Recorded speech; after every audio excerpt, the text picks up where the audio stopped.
I got this. Under control. I said I got this under control, Cal. I'm now here. Okay, well there's no reason for you to be here. Go. No, stop. Oy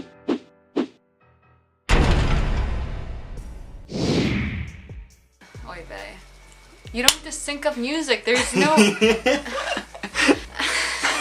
I can't do this while you're there with your fucking shirt up. Hello everyone. Can you stop making noise? Sorry. Hello everyone, it is Julie, and for this week's video I was kind of struggling to come up with an idea, so I was checking my notes and my emails for past video ideas I've had to, conjure up some inspiration. And I found this interesting paper called Identity Paper that I did junior year in my college level sociology class. I read like the first paragraph and it was a little weird. So I decided to just read it out here, I guess highlight how weird and quirky I was. Hope you enjoy. Let's start off with this really killer intro paragraph. In high school, one is trained to avoid use of the words I or my. Due to these extremely different regulations, I apologize in advance for my excessive use of said words. I suppose I should start off with who I am. Well, that is the whole essay, but you know what I mean. Who am I? Well, starting off with the Les Miserables reference can go to show a lot about me. Anywho, I am Julie Gabrielle Pollock. I could say I'm like any other high schooler, but that would be a lie. Statistically speaking, not everyone can be unique, or else the word would be demeaned. However, I feel as if I qualify. Describing your social location can be biased, but I feel pretty accurate. Here is my theory. Nobody asked Julie. Popularity is an illusion. Nobody is popular. It's more of a title. Certain kids in one group may see another group as popular, and the thing is, I don't know why. I guess it's based on how well known you are. Following that definition is where I classify myself as in between. I don't associate with too many people, thus being someone people have heard of, but know nothing about, which I guess you could say I like. I feel like you're just trying to validate your, introvertedness throughout this entire essay. Alright, I wish I had some cool backstory, but I was born and raised on Long Island, which is pretty cool. However, thinking about living on Long Island is nauseating. Not because of the community or location, but because of the expenses. The expenses. My parents paid for it. I was in high school. I tend to be a long-term thinker, and looking at a life here seems stressful, especially when I'm unsure of what I would like to do in the future. Yeah, that was a big part of high school. I never knew what I wanted to do. I honestly still don't. Due to this type of thinking, I often find myself telling people that I will end up moving to Rhode Island. Yeah, no, it was Rhode Island at one point, but now I'm at this point where I tell everyone I'm moving to Alaska. I really just can't make a decision. Anywhere cold.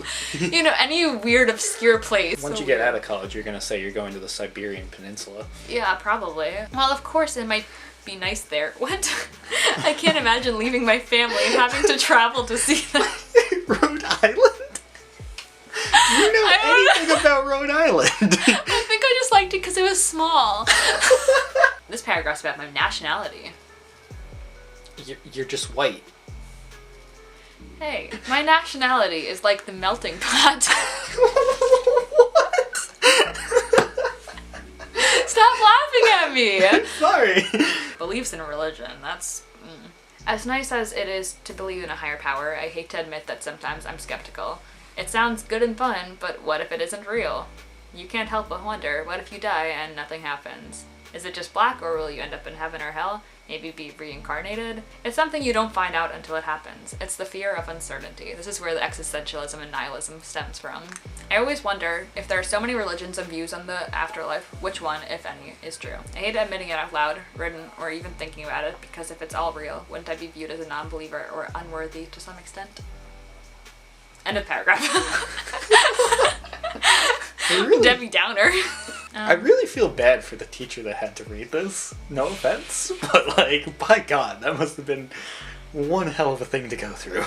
I feel as if most of this essay so far has been rather personal, so let's switch things up with my future senior quote. Happiness is a choice. Shay Carl. That was not my senior quote. My senior quote was something from Avatar. Shay Carl, aka family vlogger / YouTuber, who had this huge scandal where he almost cheated on his wife. Good choice. Yeah, good person to take advice from. You're gonna unfocus. No, that's fine. It's still focused on your cute face. Shut up, I'm cutting that out. As for family and friends, it's quality over quantity for me. I enjoy hanging out with small numbers, but parties are not my thing. This might be a problem in college, but I'm really an introvert at heart. Going along with the theme of me not fitting into college, drinking is against my morals. But for me, I have absolutely no desire to drink. I'm like an endangered species in the world of teens. Oh, no. That's so bad. That's so stupid. Why isn't that your senior quote? I'm gonna quote myself in the yearbook. Oh, insecurities. Yikes. Everyone has insecurities. I found over the years the easiest way to look past them is to stop caring what others think of you. I rarely find myself changing my appearance for others. Of course there are exceptions, but only on rare occasions.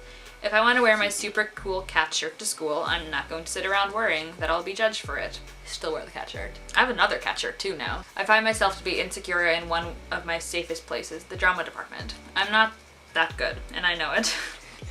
My singing voice is good for what it is, but it's not much. I'm a wretched dancer, and I constantly forget the moves.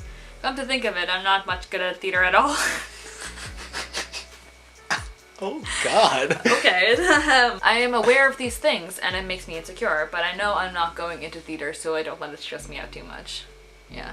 Hopes and dreams. So let's see if I've accomplished any of these hopes or dreams. There is one thing that I love and would be happy to do in the future, but it's rather unrealistic. Something very few people know about me, my world online. It seems like a bad TV show. My world online.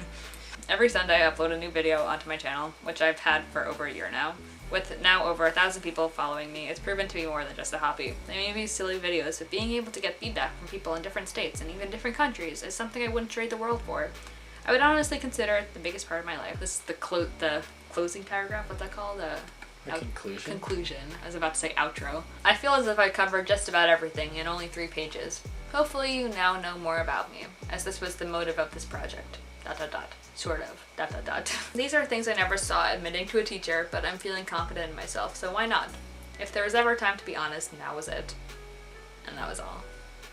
Who was this to? College level sociology professor, or teacher. Who was that? Mrs. Harkleroad.